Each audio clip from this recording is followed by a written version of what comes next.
I'm your host, Jason Tartick, and welcome to Trading Secrets. We talk all things money on this podcast, and we're teaching all the stuff we just weren't taught in the classroom. Nothing supports this show more than liking, commenting, and of course, subscribing.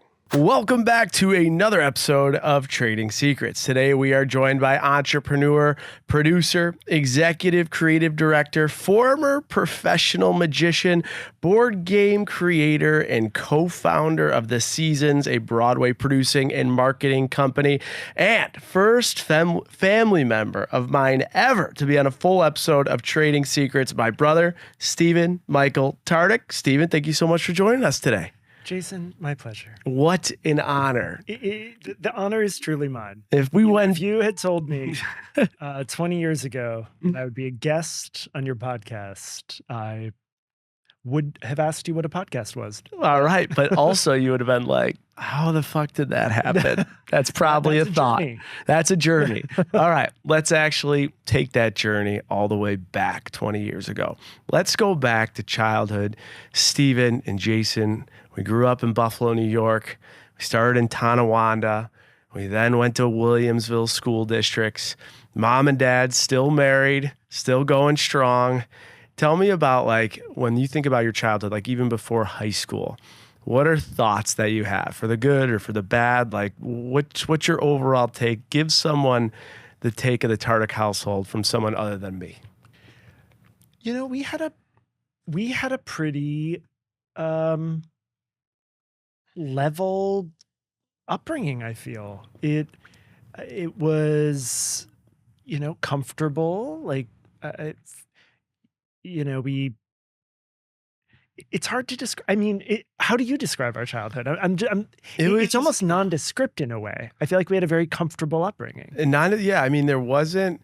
I mean, I think every family has their own like traumas and tribulations and like big moments, and I'm sure we each had those. But we didn't. There was nothing that like monumentally happened, at least from my perspective. I was like, I can't believe this shit. This is unbelievable. Like, I don't know, but I feel like we had a fortunate childhood. Mm-hmm. Yeah, we had. I feel like we had a nice. Nondescript is a funny way to do it. We had nice, comfortable upbringing. Yeah, our parents were generally supportive of our various interests. Yeah, and between the two of us, we covered a lot of ground when it came to interests. Yeah, no major upheaval or disaster or trauma to have to ultimately tackle. Yeah. Okay, let me ask you this. So I think I saw a home video when mom and dad brought me home. You were like kind of pissed. Is that true or false? Do you even have recollection of that? Now that I think about it, the ultimate trauma of my childhood might have been needing to share the stage. I mean, I was 3. Yeah. So a lot of the stories and memories you have from that time are actually more embedded in your brain than they are what you actually recall, if you think about it. Yeah. But I certainly remember, and I always have been a fairly independent person. Yeah. Somebody who likes my space and my time. Yeah. And I do remember, and my attention, of course, as a Tartick. Oh, yeah. And so when you came home, all of a sudden, now someone else had some of the attention. Yeah. That had to be settled. Yeah. That is interesting, though. That's funny. We had our interests growing up literally were A to Z. Like, we had, you know, all the different sports that I was in, and like we didn't have that many interests that overlap. No, I mean, we certainly, I think our existence like overlapped quite a bit. Yeah. Like, just so many of my young memories are just being around, like us around each other. But I mean, I remember spending so many days and hours at the hockey rink when you would be playing in a tournament. And so my memories of that involved a Game Boy, being in the cold because it was always freezing, and just drinking that terrible hot cocoa that came out machine. Yeah. Yeah. And just being like, wow, you know, right, grouchy that I wasn't comfortable So did you like when I played soccer, hockey, and then dabbled with other sports? Did you at any point did you have interest in playing? Because you played football for a little, but you just didn't. You did when you thought sports. What did you think as a kid? Like you always hated it. I love games. Yeah. So the part of sports that I'm drawn to is the strategy of it. Okay. But the physical part of playing games. Like, first off, I'm an indoor cat. Yeah. You're an outdoor cat. True. I'm not a big like a team player when it comes to like recreation. I like one-on-one things. Yeah. I like hanging out with people one-on-one more than I like being in a group of 20 people. Right. Okay. And so sports, maybe if I had tried tennis, that would have clicked with me. But football and soccer, I wanted nothing to do with the team. I wanted to be inside. Yeah. So I remember I was on the football. I played football and dad coached. Yeah. But there was a craft. Do you remember the craft? Oh, yeah. The craft train. Yeah. Yeah. So when I went to football practice, I'd be in all my equipment and I'd be grouchy, but I could stop at the crafts train and they would make you a lanyard or what we called boondoggles. Yeah, Things where you could boondoggles. make a bracelet. That to me, when I think about football practice, it was like being uncomfortable running around and then making boondoggles. And like wishing that you could have. I just wanted to go back to the craft cart. Yeah. Now, to no one's discredit on those teams, but I think of some of the people I do know that might have played on those teams, and those certainly aren't people that every day you would go reach out to and be best friends with today, right? So no, let's just leave it at that. But amongst like the football team and stuff, what was your like? Did you get along with those guys? Did you just like, why are you into this? Like, what were you thinking at that age? It was the thing that everyone did. I mean, that was you growing up. Yeah. When Dad played football in college, so like, Mom loved football. Yeah. Dad, our dad's best friend coached the same team. It was a very like community-driven thing. Yeah. I was more interested in like hanging out with grandma and learning how to cross stitch. That was just where I was drawn to. Right. But I didn't have any. I don't recall having any judgment toward it or being like, what the hell? I get why people like sports and that. It just didn't scratch my itch. So other hobbies that did though, you're a magician, big into games, into movies. What are some other hobbies of yours that you remember as a kid taking over that eventually led to the career you're in today, which we'll talk about? But what were some of those hobbies? Magic was the big one. Yeah. So there's footage of me at 5 and 6 performing magic tricks. Every kid at some point gets a magic kit. Of course. Yeah. I fell in love with that. Yeah. Everything about it. I loved learning the tricks and understanding the mechanics behind it. Mm-hmm. I also just loved knowing the secrets, considering we're on a podcast called Trading Secrets. Just like kind of understanding how to create, like how something works that looks impossible. Loved that element. And then finally, so it's like you learn how it works, then you mechanically execute it. Almost the way that like golfers are obsessed with their golf swing. I'm obsessed with my Pharaoh shuffle, like a perfect shuffle of a deck of cards. And then the third piece is the performance part where you're in front of people and you're both entertaining and like giving this trick as a gift in a way. Yeah. I loved all three parts of that. So that became my like deep, intense obsession pretty much through high school. Yeah, because I even remember I would go to hockey camp in the summer and you would go to magic camp in the summer. So my dream growing up was always to be like, I could be a professional hockey player. What was your dream career-wise when like you were a child? What did you want to be? Being a professional magician was always on my map. The other interest I had at the time was video production. Okay. So there was a local television station, the Lockport Community, LCTV, Lockport Community TV. And I did a summer program with them where you learned how to film, edit, create voiceovers, host television shows. And I did that for a few years and really fell in love with just media production in general. Okay. So those were the two things that I was balancing. It was the entertainment side with magic and then the media side with video. Okay. Interesting. When you were performing magic in high school, talk to me about like how much you were paid. Yeah. So I went professional in 5th grade. Oh yeah. Not a big deal. I did my first paid magic show. I had business cards printed at Kinko's back when it was called that.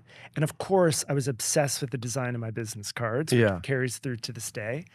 My first magic shows, I was getting paid $30.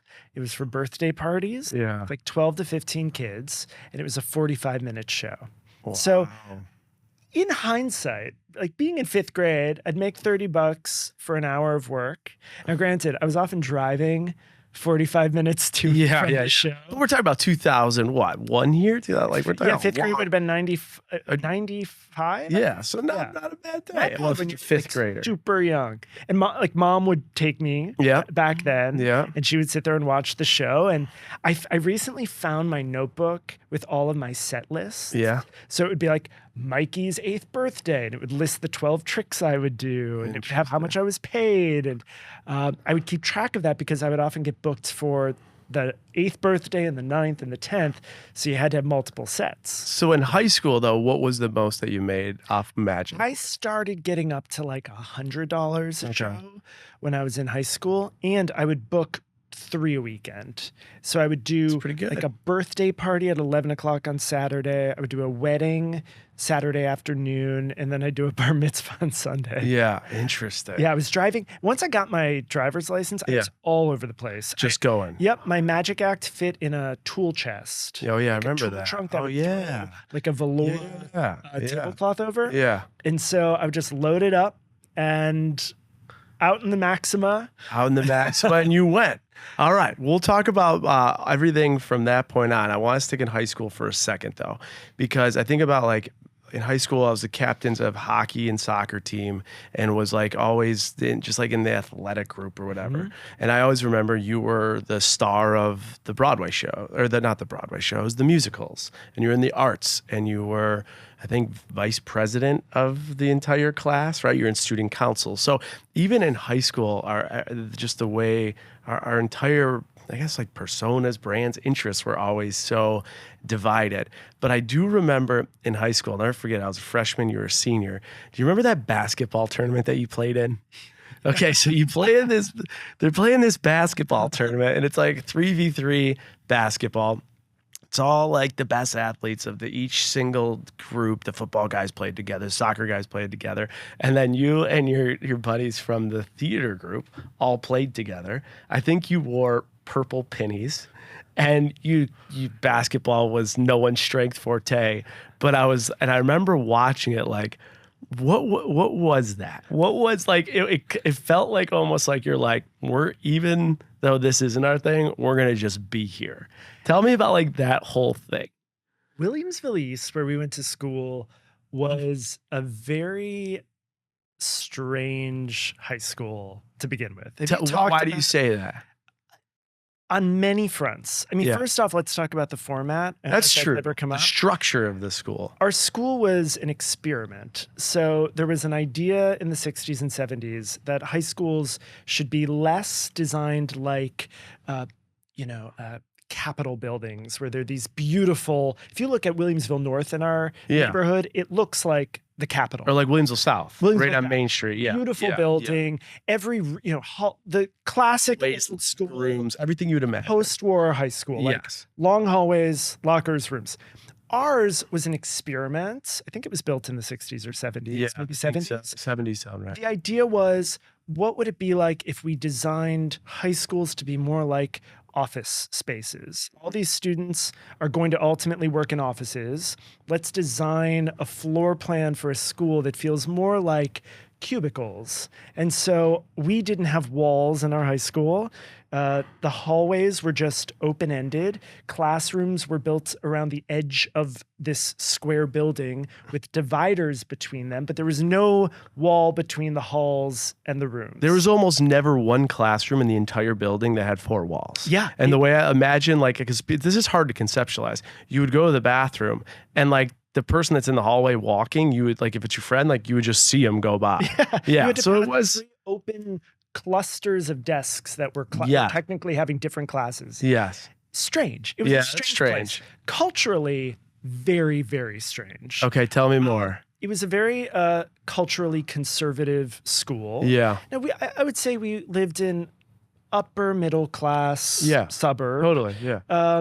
Not crazy wealthy, though there were like pockets of the doctors and lawyers. You had like well-off people, but certainly not at the same scale that we see in, Manhattan. Correct. But it was an upper middle class suburban neighborhood. The school itself was very conservative. And you were like, as a kid, like you remember this as a kid. Oh yeah. I don't really remember this. To be fair, I think the experience I had was a lot different by this. Yeah. So, we had conservative political speakers talking to our class.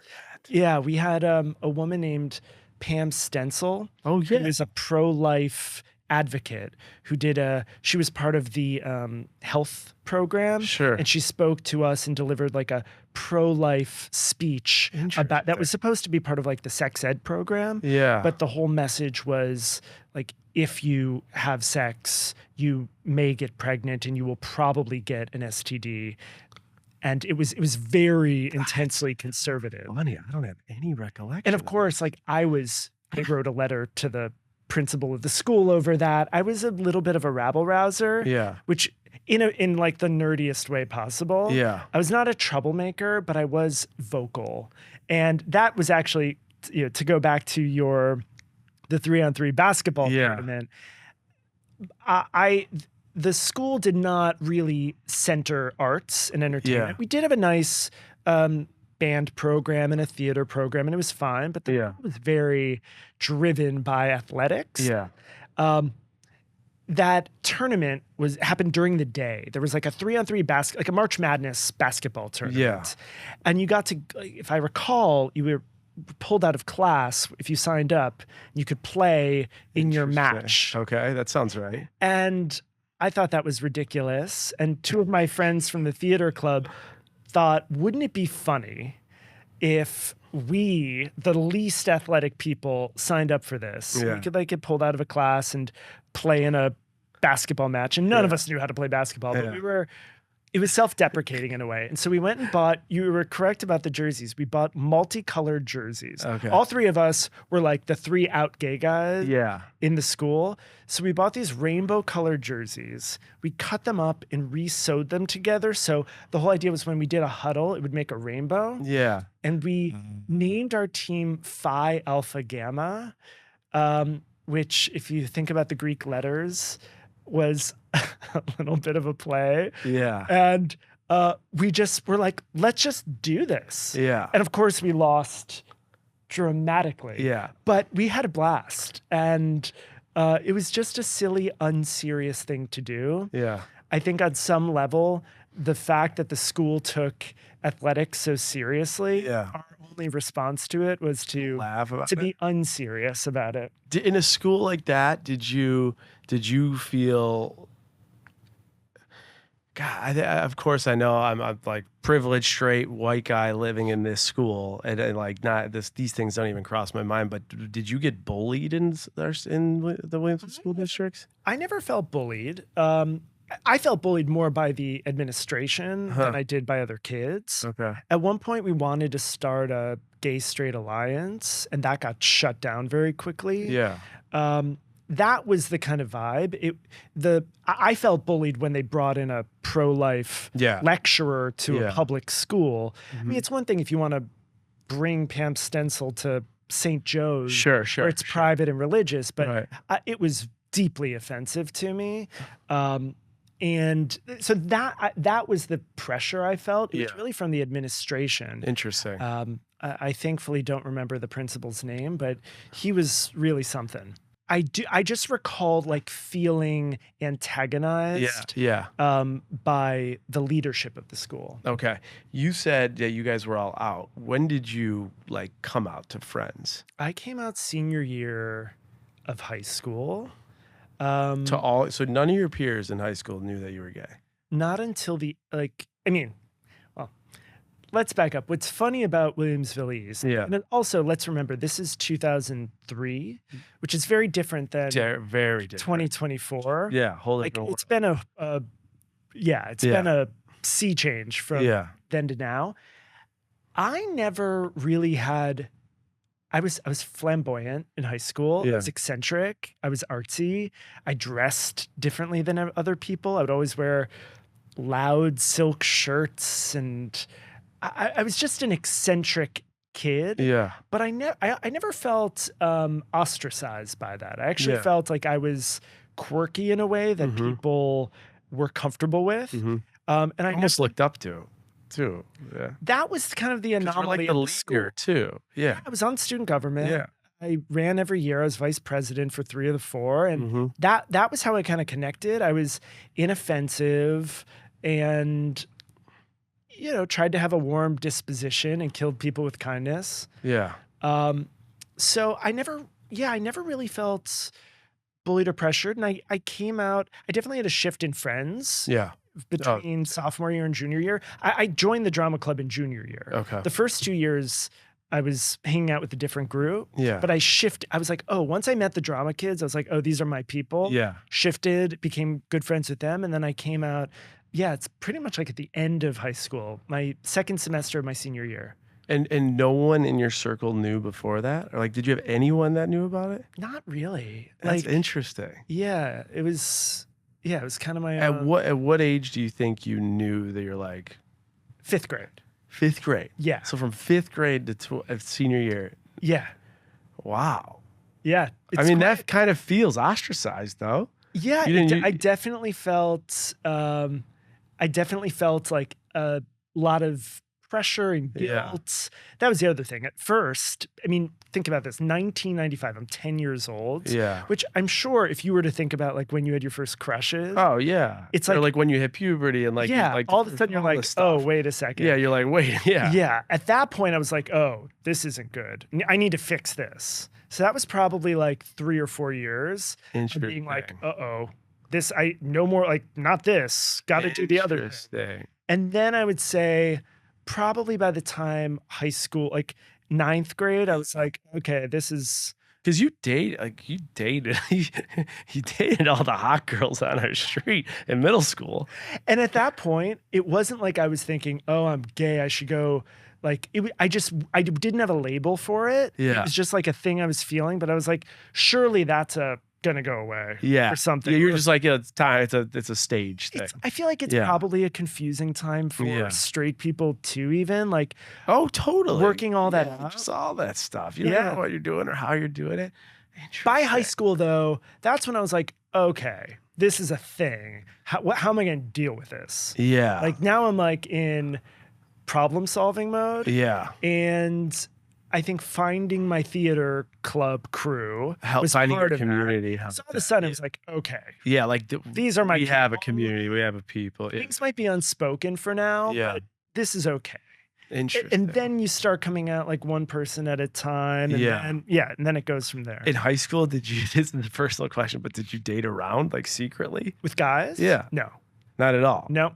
That was really a college thing. Interesting. Yeah. And that's another thing. In high school, you never got in trouble. I never had a drink of alcohol until college. I think for a lot of gay guys my age, this is a pretty common experience. And even into current days, I was basically 4 years behind from a kind of adult, a maturity standpoint. Yeah. I was probably in freshman in college, where most people were freshmen of high school. Interesting. If you think about it. Do you think because suppressing everything? Yeah, I think that was a big part of it. Yeah. It's that was the moment I was comfortable. I was surrounded by my peers because I chose a very queer-friendly school to go to. Yeah. So I think that the dating experiences I had freshman year of college were probably akin to what people might have had 3 or 4 years earlier. Interesting. All right. Let's stay in high school and we're going to college. Favorite memory when you think about your childhood or your high school, your overall favorite? Actually, it would have been, thank you. My brightest memories of high school were when I performed in the drama club, those musicals. That was the moment. Prince and Cinderella? Prince Charming and Cinderella. I was pretty terrible vocally. Like I wasn't actually good, but I had so much fun doing it and just being on that stage in front of everybody. Yeah. Also, I only saw my first musical. The first musical I ever saw was Annie. Dad took us when I was so young, like 4th grade. And then the next time I saw a musical was Annie in Williams East High School. They performed it sophomore year. I saw them do the show, and I was like, I need to be a part of that. And I immediately joined the drama club, and then I did the next 4 shows. Yeah. That was the highlight. I just loved... Like finding that. I loved the people, I loved making a show. I loved being in the show. I loved the buzz before. I loved the parties after. Like the theater club experience was just the best. And you gotta like, thank gosh, the school system in high schools like did have some form of arts, because in Buffalo it's limited. Like, now you don't there aren't, you know, it's not like you're going to 4 Broadway shows or like you're very limited. So I'm actually sure, like, I would imagine the experience I had in drama club is similar to what sports teams are like. Yeah, exactly. The locker rooms and the friendship and the camaraderie, and you're all working together. I didn't find that on the football field. I found that on the stage. Right, where being in Buffalo and just the availability to it, or maybe the groups that where I was surrounded by, we had the absolute luxury and privilege of finding that when you're like 5 or 6 or 7, right? Or you just, the biggest hurdle we have to overcome is like, what sport's it going to be? I don't like baseball, I like this one. And then you find it and then you grow. So that's the default. Yeah. Like that's it. In Buffalo, the default is try a sport. Yeah. If you don't like that one, try another sport. You know, like there are other places where kids try dance or theater, you know? Sure. But yeah, I think that was one of the elements of Buffalo that I had to like get over. I like it. Okay, let's go on to some of the stuff with your career, because I do have some questions about your take on me, but I definitely have to hit Broadway here. So you find your community, you find your group, you find a passion. At this point, are you thinking to yourself, Broadway is in my trajectory? I visited New York for the first time with Mom. Yep. When in my junior year of high school. Okay. So it was 2000, maybe it was 2001, I want to say, or 2002. And immediately showed up in New York, got off the plane. I was like, this is my place. And Mom and I saw a musical. We saw Rocky Horror Show. Yep. Closing weekend. And that was the first time I'd been at Broadway theater. First time I'd seen a professional show. Yeah. I was like, this is it. Whatever this is, I need to do this. Yeah. I was smart enough to know I wasn't talented on stage, but that's where I started to connect dots. And I loved working at the TV studio. I loved shooting video. I loved making stuff. I loved creativity. How does that all fit into a job somehow as part of this? Okay. The question was, should I design sets or should I make costumes? Like, those aren't my things. That's when I became aware of marketing and advertising and the idea that all of these shows I loved had amazing posters and they had logos, and that I've always had a soft spot for design. That's when I started to say, who makes that? Like, where did that come from? And I remember on the IMAX in the computer lab at Williams East, starting to like search around to understand like who makes Broadway logos. Interesting. And I came across some article on the internet in 2002 or whatever it was about a guy named Drew Hodges who founded Spotco, which is one of the Broadway ad agencies. And from that moment, I was like, that's the thing I want to do. Okay. So you pegged it down, the wheels are spinning, you're starting to realize behind your passion, there's many businesses that you can get involved in. Before you do that though, you work at Apple, right? How long were you at Apple after you graduated? Yeah, so I studied new media at college, which was basically art and design and technology. And then the question was, what do I do with that? And I tried to get a bunch of marketing jobs right out of the gate, but it was 2007. Wasn't the greatest time to find work.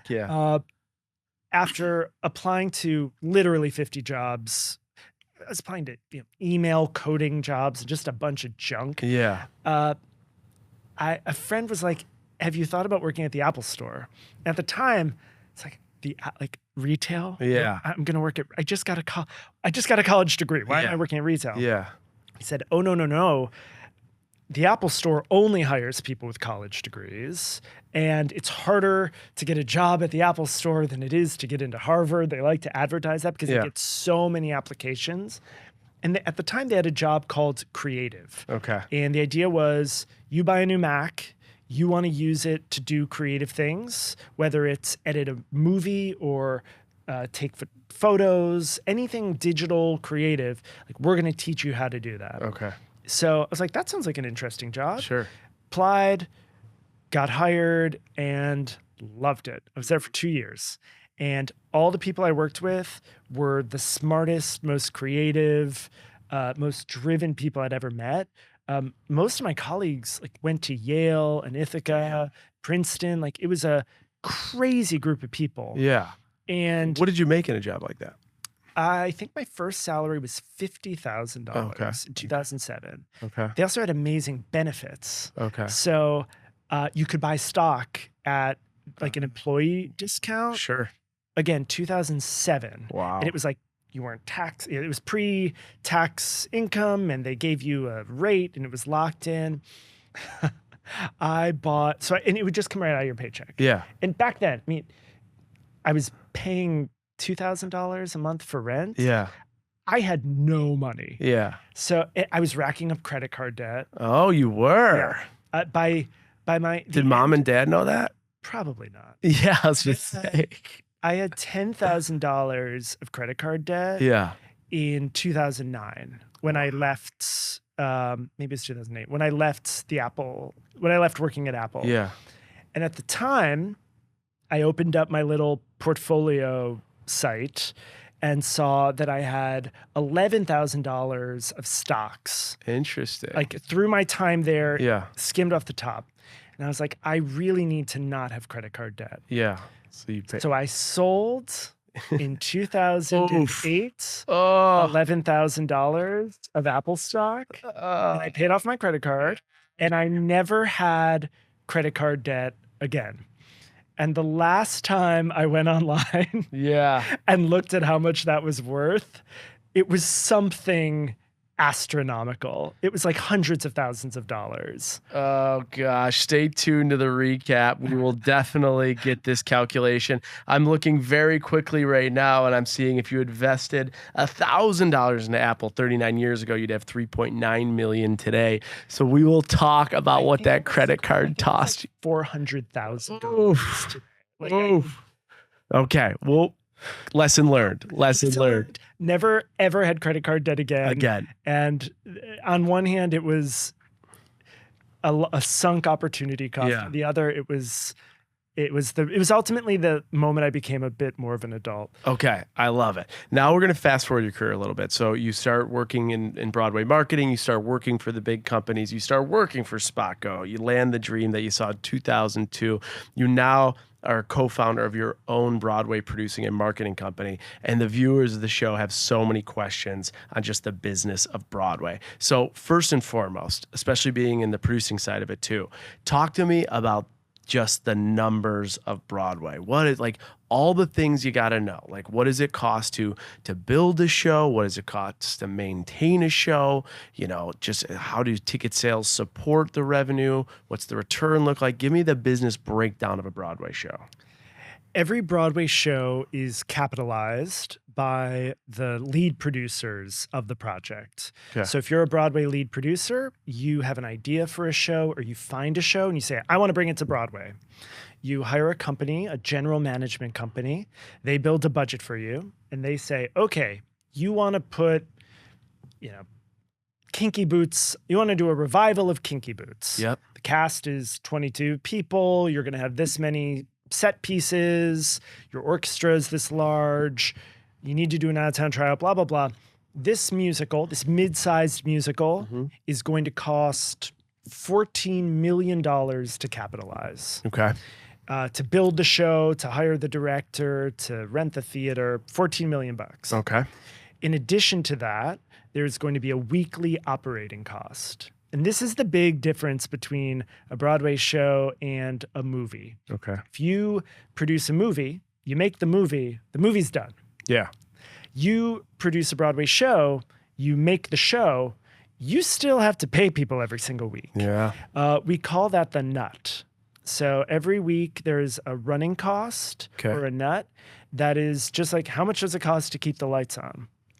A successful show needs to, on a weekly basis, sell enough tickets to cover the nut and to pay back producers so that ultimately over enough time, you're profiting. On like typical shows, I know it's hard because you see like a set of Moulin Rouge and some of these other shows, they're so extensive. But like, what would you say the average nut is per week to run a Broadway show if you had to average it all out? Just a guess. Sure. I would say it ranges for a play. Let's say you have a small play. Yeah. That might cost $300,000 to run a week, maybe somewhere between $240,000 and $300,000. Okay. A big musical can cost $1 million a week to run. Interesting. And then everything in between. So Okay. I'd say probably the most expensive show on Broadway costs a little bit more than $1 million a week to run. Okay. And the cheapest show probably costs $250,000. So you raise all the capital to build the show. It then, let's just say for the sake of conversation, it's $1 million to run the show, pay all your people. The only way that those investors get that money back, that original, let's call it the $14 million to build the show, the only way they get that back is the excess per week that the show makes in ticket sales above what the operating costs are. That's right. So if you have a show that costs $500,000 a week to run, and you can sell $1 million worth of tickets, that extra $500,000 at first goes right back to the investors. Okay. Yep. So and that happens until the investors are paid off. So let's take a show like Hamilton, extremely successful. How quickly did those investors get paid back, do you think? Most shows announce it's called a recoupment. Okay. Like when a show recoups, that means it's in the black and it's printing money. Like a hit show can recoup in a few months, somewhere between 3 and 7 months. Some shows take a year to recoup. Some might take 1.5 years or 2 years. Some short plays can recoup in weeks. Okay. There was a hit show last year, An Enemy of the People, with Jeremy Strong from Jeremy. I always get the Jeremys. I get the Jeremys. Jeremy Strong, I think, from Succession. Okay. Oh yeah. Okay. That show recouped very fast because it was a play. It didn't have a big crazy set. It was very intimate. Yeah. Tickets were through the roof. So they recouped in 2 months maybe. And then the rest of the run, now you're talking profits. Majority of people that invest into a Broadway show, do they see a good return typically, or do most fail? The majority of Broadway shows do not fully recoup their investment. Okay. Some shows lose all of it. Okay. Every season, there's a few shows.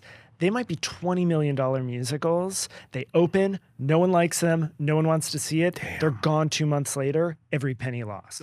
So a high-risk investment. High-risk investment. Okay. Other shows? Yep. Wicked is a good example. Universal, the film studio, invested like $1 million in Wicked. Yeah. I don't know the actual numbers, but they did a fine investment, sure, not like a meaningful investment. That amount that they invested is paying dividends to this day. Yeah. There are quarterly returns from Universal, overall, the worldwide group, where they're like, parks were down, our movies flopped, we don't have any good TV shows. Wicked's still still on Broadway. Wow. All right, let's get into what the people are paid. So the actors, like, talk to me about, if you're a Broadway performer, what are you paid? Like, what do you have an idea of, like, what the leads make versus backups, et cetera? Practically everyone that works on the Broadway show is part of a union. Okay. There are I think there's 13 unions okay, that represent Broadway shows. All of those contracts, the minimums for them are negotiated by the unions. I do not know the exact numbers off the top of my head. Yeah. They tend to be modest if you're thinking about people at the height of their careers. Yeah. I won't throw out a number, but I want to say it's in the ballpark of $3,000 ish a week, Okay. plus benefits and such, Okay. for like a base level. Might be a little bit higher than that. I'm not entirely sure. And for aspiring actors, actresses, Broadway performers, or parents of those that are listening right now, how challenging is it to make it? It is a hyper competitive space. Okay. Hyper competitive. Okay. That doesn't mean that it's not worth chasing. And the other thing you often see, I have plenty of friends who are actors who have performed on Broadway and then builds really interesting and exciting careers outside of Broadway shows. So you can teach, you can direct, you can choreograph. There's lots of ways at it, but make no mistake, it is wildly competitive. Okay, wildly competitive. We did see a little curveball recently where our worlds collided. Reality TV connects to Broadway. We saw Ariana Madix from Vanderpump Rules as Roxy in Chicago. What's your overall thought of someone like a reality star being on Broadway and just that nature of bringing celebrities to the theater? Our goal as marketers and producers is to make the show we're working on stand out amongst the other 40 shows on Broadway at any given time. And nobody loves anything more than seeing someone they care about on that stage. Celebrities are now driving Broadway shows. You don't have to look too far to see just the long list of shows that have major stars in them. Okay. And it makes perfect sense. We want to see famous people on stage. Yeah. Especially live. Yeah. Now, for many shows, when we talk about how competitive it is to get on that stage, to sing and dance and act and do it 8 times a week requires an incredible level of talent and training. It's a very high bar. Mm-hmm. Someone like Ariana, who has a background in performance, the reality TV part is great because it brought celebrity with her. She had the hard talent and skills from her life before Vanderpump Rules. Okay. Like, she was a trained dancer. Okay. And had a real stage presence. And a show like Chicago, which is what she appeared in, that role of Roxy Hart is a great role for someone to step into and sort of embody it with their own personality. Mm-hmm. So it's great. It brings people to the theater that wouldn't normally go see a show. And you expect we'll see more of it, just given the trend. Oh, yeah. I mean, we've had, I work on Chicago, full disclosure. We've had Jinx Monsoon on the show, who is a drag queen from RuPaul's Drag Race. Yep. She won that. And she's had 2 super successful runs in Chicago. And it's amazing. And now Chicago is really a platform for, new and unexpected talent. And with Ariana and then Jinx, ticket sales did well? Shot up. Yeah. Huge impact. Yeah. We Broadway shows have to release their sales every week. Yeah. It's part of the agreement that producers have. So you can track how a show's doing, and you see that Jinx Monsoon joins the cast and $300,000 of sales pop up. Instantly. Yeah. Crazy. All right. Marketing efforts. So you've worked in marketing for Broadway. You still do. You're a co-founder of a firm that works for Broadway shows like Chicago. What marketing efforts of all those that you offer, A to Z, from billboards on, have you seen have the most success, the most return? The most success is to look at the show itself and say, how do you change the product? Yeah. How do you make the product more enticing to people? And casting, star casting is the number one example of that. Nothing sells a show more than the show. So that's the first beat. But they're paying a shit ton for that, right? Oh, yeah. Like when Ariana Madix comes, they're throwing out change to get someone like that. Yeah. Which increases the operating costs. So there's a cost for that. I work in reality. That's actually the basis of all marketing campaigns. It's like, what are we actually selling? Who actually wants to see it? And are there enough of those people to hit those numbers we need to? If not, that's when we put on our tap shoes and we say, okay, we need to position this show. We need to tell the world something about this show that is honest and true, but that is really going to fire them up. Yeah. And that's where a lot of my work comes in, is about how can we change the message, how we're talking about the show so it appeals to more people. Okay. What do you think about there's been a huge change in Broadway, especially pre-COVID, COVID, post-COVID. I think there's probably a big scare for the entire industry during COVID. And even to today, I think there has to be, as you're looking 5, 10, 15, 20 years, at least a conversation of how are people consuming? Are they still consuming live in theaters? Are they willing to pay the price points that are required by Broadway? Your overall take in just the change of the industry and how you just think about the trajectory of it moving forward. COVID and the impacts of it. I mean, you can imagine working on Broadway when there was no Broadway for 18 months fucking sucked. Oh my God, I can't even imagine. It was devastating. And our agency, I worked at RPM at the time. Yeah. We were 60 people before. We were down to 20 during, and we were one of the agencies that kept the most people. It was a skeleton crew across the board. It was miserable. We couldn't make shows. We were all just like sitting in our living rooms. And even when the world started to come back and movie theaters opened, we were the last thing to come back. Interesting. We need bodies in seats. We need to be breathing the same air for this thing to work. The good news, you look last year, you look at the Taylor Swift tour, you look at the Beyonce tour, there is no shortage of people who are willing to pay anything to get in a room for live entertainment. That's so true. We want that more now than ever. Yeah. That's the opportunity. The love, like there is nothing more human than gathering to share in a communal entertainment experience. Yeah. So I'm not worried about that part of it. However, it's more expensive. Everything costs more. So what that means is that I used to come to New York when I was in college in 2004, and I would see 3 shows in a weekend, and I'd pay $25 a ticket. Right. You can still find cheap tickets, but ultimately a show is only going to recoup its investment if they can sell those high-cost premium tickets.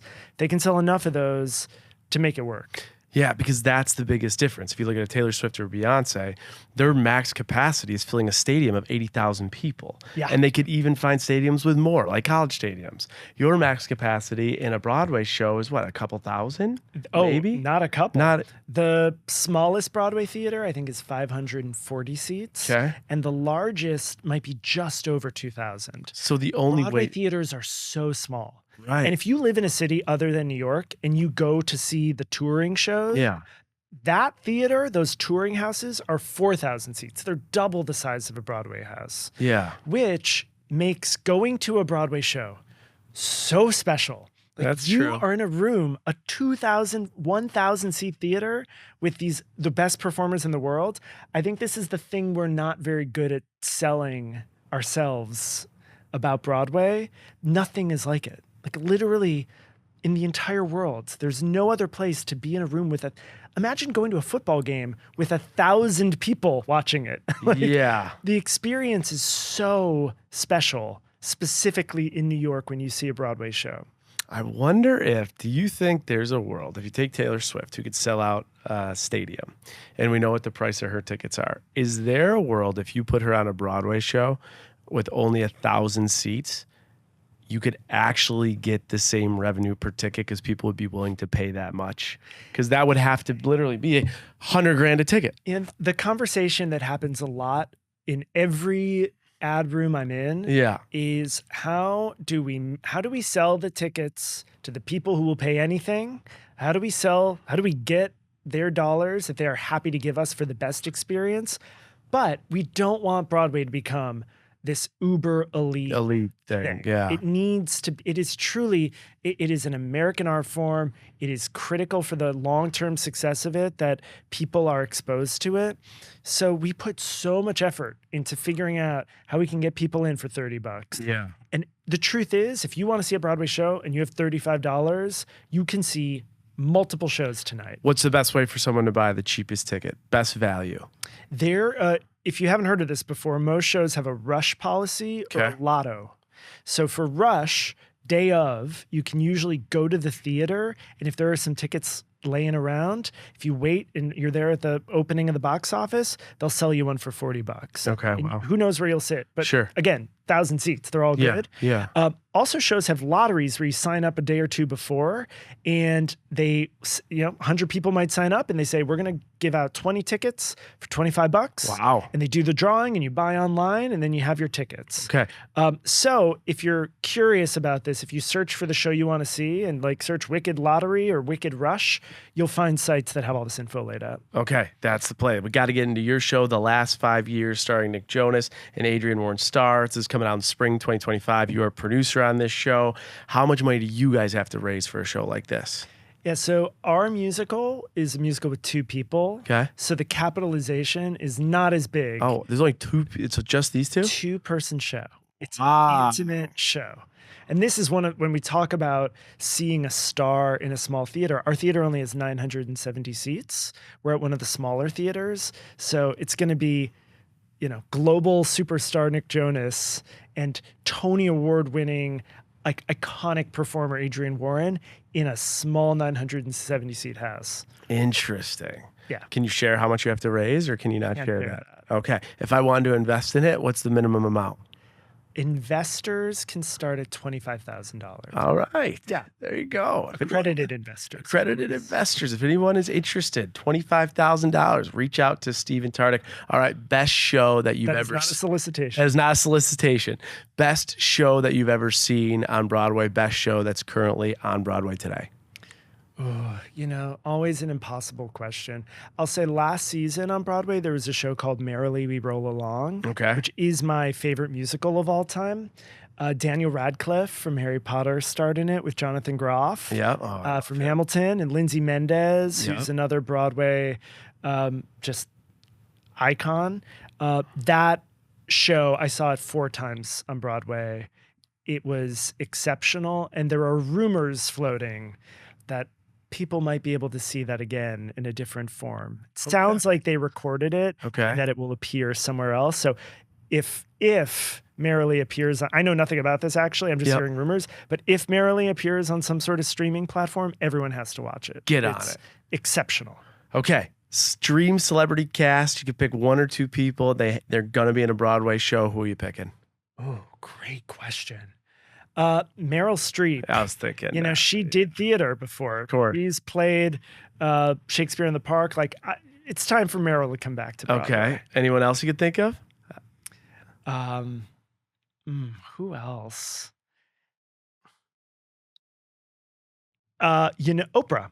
Oprah. Can you imagine Oprah in a Broadway show? Oprah and Meryl Streep, that would sell. Let's make that happen. All right, we're going to wrap with this. We're going to transition from marketing and Broadway to a little bit of me.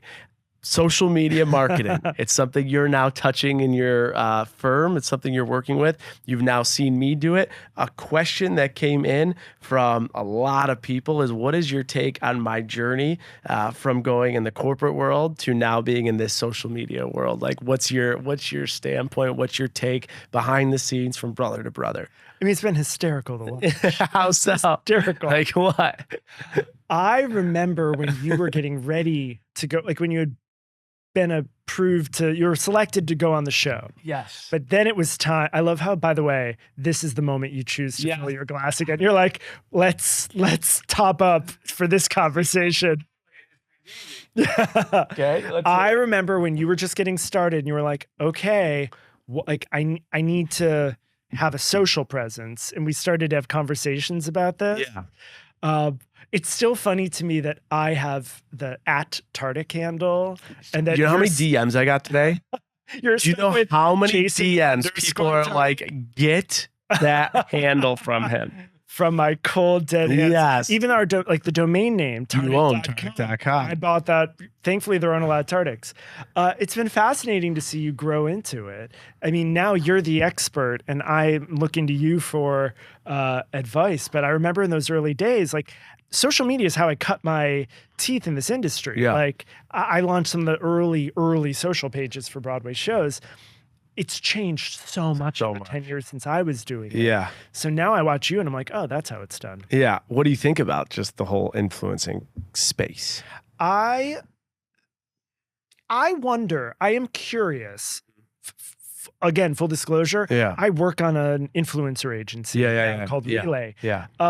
I'm really curious. It feels to me like we are at the end of a chapter of influencer marketing, and I'm curious what the next chapter is going to look like. I think it came out of such it feels so authentic in the space, but it feels less and less authentic over time. And so my big question mark is like, how is this going to change? Because I feel it's getting a little stale at the moment, even though it's so much better than traditional advertising. Totally. Yeah. A change is coming. We'll see what it is. From our management perspective, the only thing we're seeing though is deal size increases, campaigns getting smarter, like they're looking for much more organic work, a lot more experiential, and a lot more like true advertising, like placement into commercials.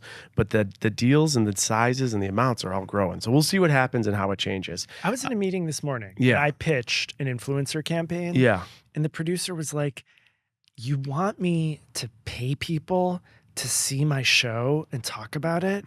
Like, that's so cheesy." He's like, "That's so ick." And what I realized in that moment is there is a right way of doing that and a wrong way of doing that. And I'm not sure everyone has figured out the right way yet. I'm not sure I figured it out, but I'm now seeking out I want to help figure that out for Broadway shows. One of the crazy things is like, you think about that as a Broadway show, and we've done deals, and I've been part of deals with some of like the most highly anticipated, highly demanded ticket, like at that time in the moment, whether it's a Stanley Cup, it's a Super Bowl, it's a big F1 race, like you name the thing, that people that they're dying to go, and it's at the biggest stage, and these brands are paying a shit ton of money for people to go and talk about it, even though everyone's already talking about it. Right. So then you just compare it to a Broadway producer just being like, I got to pay someone to come up and show, but like the Super Bowl will pay someone to show. The Stanley Cup will pay someone to show.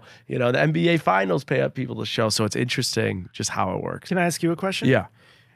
As someone who's approached for these deals, how do you deal with a situation where someone asks you to see a thing or try a thing or hawk a thing, and you're like, this isn't my thing. I don't like this thing. Oh, I mean, you have the ability and the leverage to decline deals based on what your pipeline and supply of deals are. And every day I probably turn a deal down. Oh, you do? All the time. Okay. Left, right, and center. Left, right, center. And how do you make that decision? I mean, today there's a deal. I got an offer. It's the repost deal, 3 posts, 3 stories, $100,000. And I was like, I'll only do two posts, 2 stories, $100,000. I don't know what's going to happen. Might go away. Yep. They haven't even thought about it until we just talked about it. The reason for that was the brand, the type of requirements for the brand, the alignment. I like it. Do I want to do 3 of it? No, I'll do 2 of it. So a lot of negotiation will go into like what your tolerance is for it, what the fee is, and what the brand is. How do you know when you're doing the right amount and not too much? Well, first of all, you'll hear it from your followers. And 2, there's a percentage kind of like, you know, if you look at like a TV show, the percentage of commercials to actual content, you know, you always want your advertising to be way below 15% of your overall content. Right. So you can quickly do the math based on the post you've done in the last month or 6 or 2 months or 90 days or half a year, and you can look at your percentage of ad to true content. Yep. So that's a big one. All right, question for you. You were on The Bachelorette. What was your perspective of hometowns? What's one thing someone might not know about your hometown experience? That it was entirely fabricated. How so? That we filmed in a house that wasn't ours, that we ate a meal that wasn't cooked, that almost... They brought in a girl that did not like me. They brought in a fiance that wasn't. It was delightfully artificial in every element, from how we stood up, which door we walked out of. The producers were so eager to push narratives. I will never forget one of the producers coming up and just sitting down before Becca came in the room. Yeah. They said, "Steven, your brother says he loves this woman, and she's dating 3 other men right now. Yeah. And if that was my brother, I would have some tough questions for her. Becca, come on in. Come on in. Have a seat. And we're talking. Yeah. And I'm chatting. And then the producer would just say, can we just time out? Steven, do you remember about and they just kept trying to push me to there was a line. They kept saying, I work in marketing. Yeah. I'm working on producing. I direct videos where I need people to hit a talking line. Yeah. And what do you do when you want someone to say something? You say it over and over to them. Sure. And that producer who just kept saying, aren't you concerned that she's manipulating your brother? Yeah. Aren't you you remember? Yeah. Did you say it or no? It was so inauthentic to me. Yeah. And I think like it's true to our relationship. Yeah. Like, I think we both are willing to give each other advice. Yeah. Like if either of us ever saw something in our lives that we thought was askew, we would say something. Yeah. But you and I are not like putting on fighting gloves like it was just so inauthentic. Yeah. So you just stood away from it. At one point I made some comment that was to the effect of like they wanted me to confront her. Yeah. And I turned it into like a statement of affirmation, which was, I hope the relationship you have with Jason is sincere. And I hope that you are taking his emotions into consideration. And of course, that's not good television, so no one ever saw that. But that was the authentic way for me to get there. Fair answer. Completely fabricated. All right, we're getting towards the end here. Couple things that I want to get into is quickly, how would you describe me in high school? People, the money mafia, the people that listen to the show ask, how would you describe Jason in high school? Nice and aloof. Goofy. And aloof. You were goofy. Goofy. You were high energy. You were bouncing around. Yeah. You were nice. Yeah. All right. Like a little crazy. Yeah. Would you say as a kid or in high? Like you never saw me in high school. I was because you were in college. I saw you but as a kid, I would say in high school I wasn't like that. But as a kid, I was like that. Kid, I would go all over the place. All over door to door. Can Jonathan play? Can Diana play? Can Christopher play? Yeah. Where are we gonna go? Definitely someone that had ADHD that was not treated.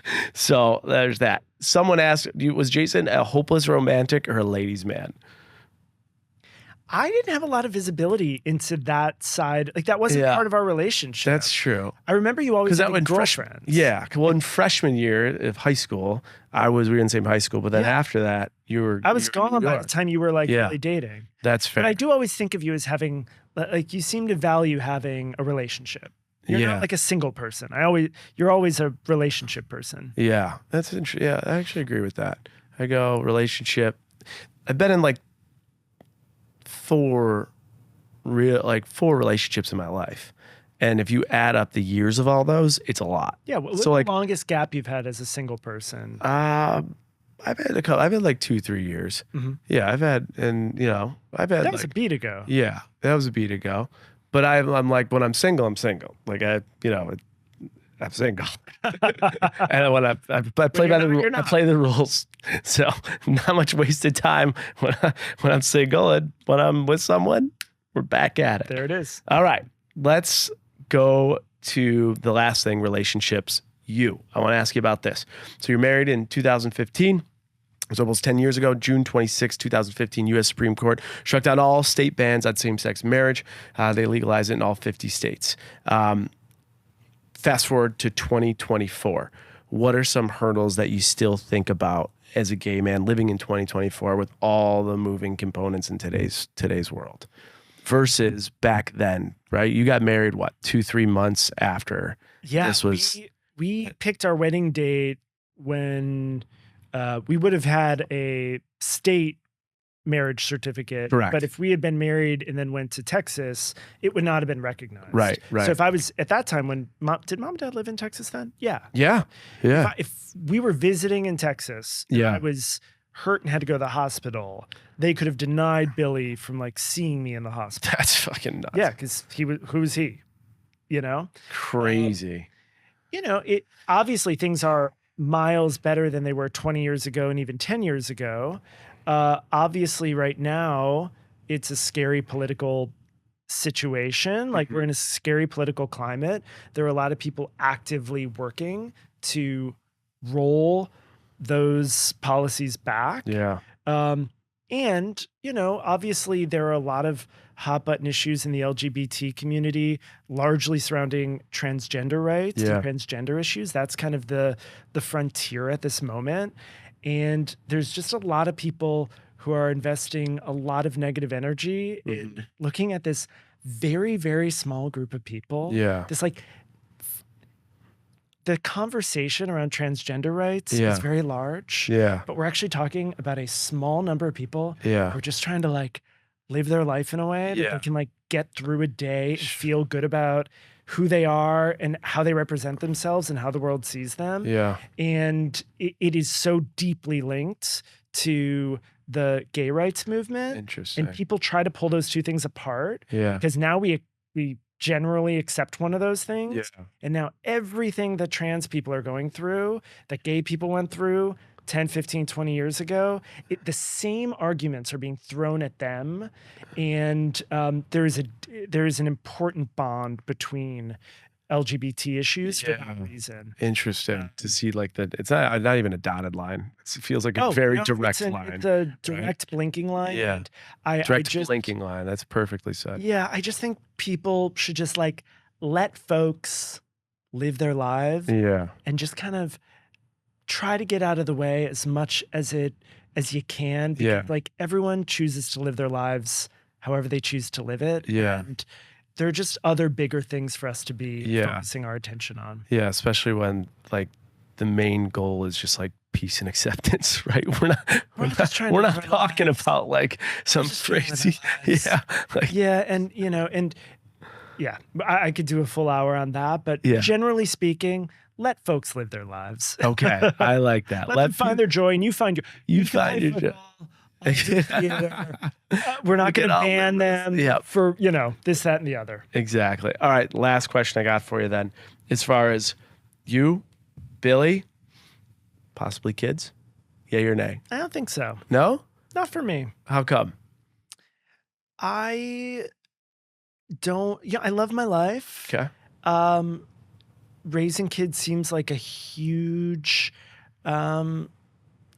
shift in the life that I live, and just not of interest to me. Yeah. Okay. There's the answer. The last thing I'll probably end with, of course, we talk business, money, career, and life on this podcast, but I just think our relationship with money is so different too. I just remember, and we'll go into your trading secret after this, but I just remember even in high school, you like to buy a lot of things. The next game system comes out, you're the first one that bought it. And I was always a big saver. And I always say to you, don't you want to save your money? And this is when we were kids. And I'd want to go start this business, start more money, and you were just I remember you saying once to me, nothing, and I mean nothing, excites me if I look into a bank account and see that there's money there or what the number is. It means nothing to me. But when I buy that gaming system, I get a lot of excitement. It is so fascinating that we grew up in the same household with, a lot of the same lessons, and our relationship with money is night and day. That is true. I wish my relationship with money was closer to yours. One of the things I've realized as I get older is that buying things and what makes me happy is experiencing things. Okay. It's easy to buy a book. It's harder to read the book, right? One thing takes me 30 seconds and I get this little dopamine kick, and then I get the thing, and that's all. I love stuff. I love objects. Reading books is going to take me 12 hours. What I've realized is right now, if I never bought another book in my life, I could only read books I own today, and I still wouldn't finish them before I died. And the same is true with video games. If I never bought another video game again, I could not finish all the video games I currently own from now until eternity. And I'm using that as a method of buying less, because I should only buy things when I'm ready to use them, because it's the using that I enjoy. Yes. But it is true. Obviously, everyone's relationship to money is so personal, and it's driven by certain things. I wish I was more fiscally astute. I've definitely arrived at a place where I live within my means.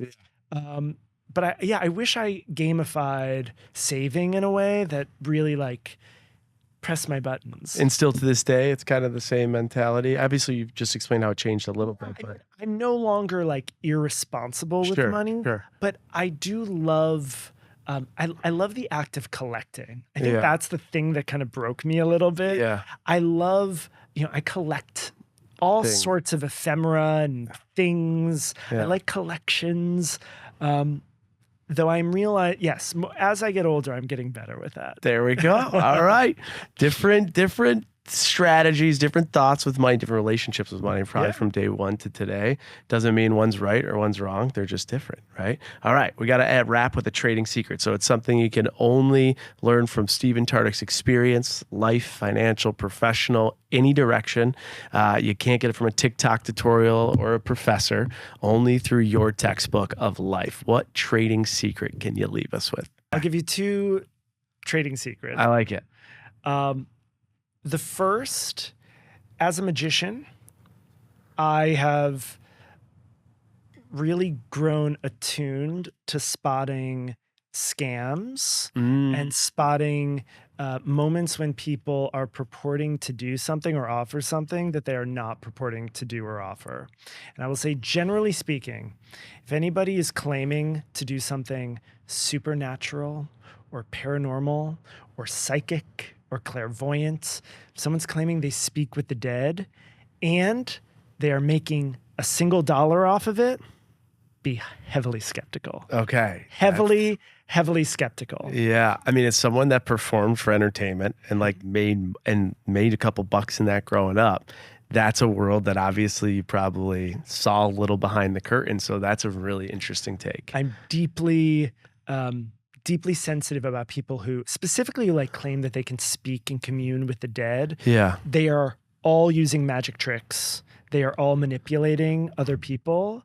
And many of them are getting very rich off of those magic tricks. I consider it one of like the great evils of modern day society. So real quick, I want to follow up on that. You're seeing, I'm just going to take a psychic that say they could speak to the dead on TV, social media, or just at the corner, and you're watching tactics that you learned as a magician to manipulate the audience verbatim being used. Yep. It's called cold reading and hot reading.